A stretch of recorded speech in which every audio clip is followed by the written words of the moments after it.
I resisted kind of picking up a guitar. Um, well, in the bio it says, well, you have the writing, you're rating, the playing, recording, and mixing of an album. Then you will have something that's called desire.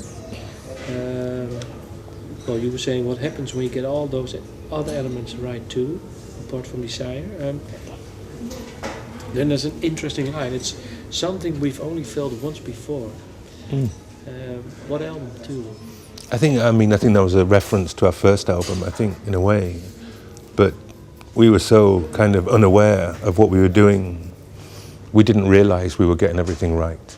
You know, it was like, there's a certain amount of luck involved, I think, that I think even, not luck, I think, but I think even the decisions we made about the studio we chose to record in, working with Ian Capel, like all of those things all came together to, we thought that was the kind of, this is what happens, this is the norm when we made that record, but it wasn't. Those things they're so, have such a subtle but massive effect on making things, the space, the moment in time, the people that are around, they all kind of contribute to how a record kind of feels, So you were saying there's an amount of luck involved in this album.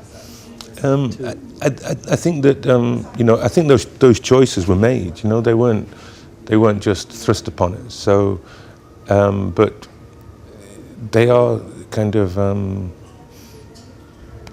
there are so many decisions to make like that all add up to something kind of working completely or not. And I think that's. And I think from working on this record, we had a feeling that, for me, I wanted it to be personal, kind of committed to this space that we had created in our studio, and to push that as far as possible. But also I didn't really want somebody else to be around. I think, it was kind of self-recorded. It was.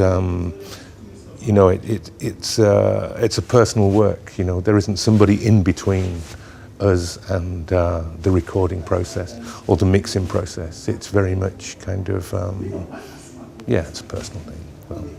Was it the first time you've done it in Tindersticks? No, I've always been involved, but I think it's the first time I've taken something on completely, from beginning to end.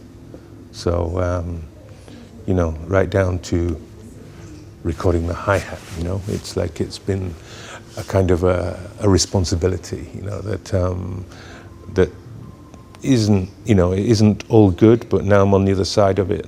In the process, it's not. Sometimes I want to be free of it, and I just want to do my own things somewhere else, But at the same time, now I'm on the other side of it.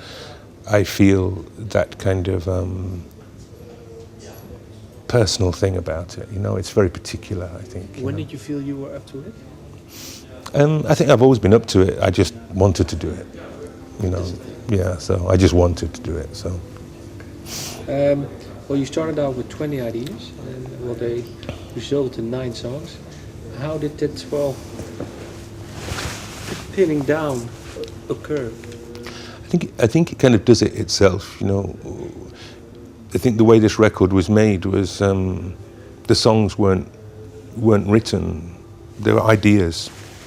And for me, I didn't want, for the songs I wrote for the record, I resisted kind of picking up a guitar and figuring out what they were as songs. I wanted to leave them as free as possible in my mind, and so the way we started them was very much about just singing, knowing a kind of a key, singing and working with the bass and the drums, the rhythms of it, and trying to establish the feeling of the songs, and then from that point letting them evolve. And as the songs kind of gradually found their sounds and found their shapes, the record did as well. I mean, it's like, I think decisions are made by people's commitment to an idea, so some songs you know, there's a sense of excitement between us that pushed them forwards, you know, and I think it's kind of democratic in that way. And then as the album started to come together, certain songs, they start to talk to each other, and then, you know, they exclude other songs, and then it kind of got right to the last minute when we had to lose 1-2 songs, and they were the hardest ones to lose, but looking back, they were totally the right decisions, you know. So you have to get right down to the nitty-gritty of why they shouldn't be there, you know, and because fundamentally, deep down, they were diverting. You know, I think there is something at the center of each one of these songs that